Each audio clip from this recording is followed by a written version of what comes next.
Id-Deputat Nazzjonalista Graham Bencini sostna li hu ma jafx minnu l-awditur li se jivverifika l-kontijiet tal-Partit Nazzjonalista minkejja li suppost ħatruhu bħala President tal-Kunsill Amministrattiv. Bencini sostna li ma jafx minnu l-awditur mal-mikrofonu ta' One News meta ftit tal-jemilu staqsal id-deputati nazzjonalisti dwar dan l-awditur li sallum għadu ħadd ma jaf minnu. Sa nhar it-tnejn qed tgħidu li ħajġi pubblikati l-kontijiet awditjati tal-Partit Nazzjonalista. Issa li ħajġu pubblikati.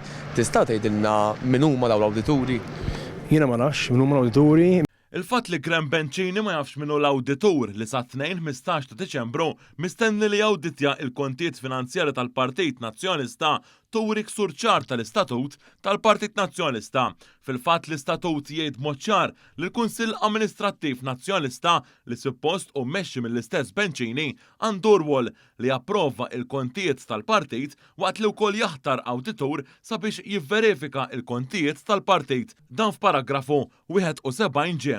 Il-Partit Nazzjonalista ilu għal dawn l-aħħar 5 snin ma jippubblikax il-kontijiet finanzjarji tiegħu taħt it-tmexxija ta' Bernard Grech. Il-Partit Nazzjonalista ma ppreżenta qatt il-kontijiet awditjati tiegħu mal-Kummissjoni Elettorali dan biksur ċar tal-liġi tal-finanzjament tal-partiti.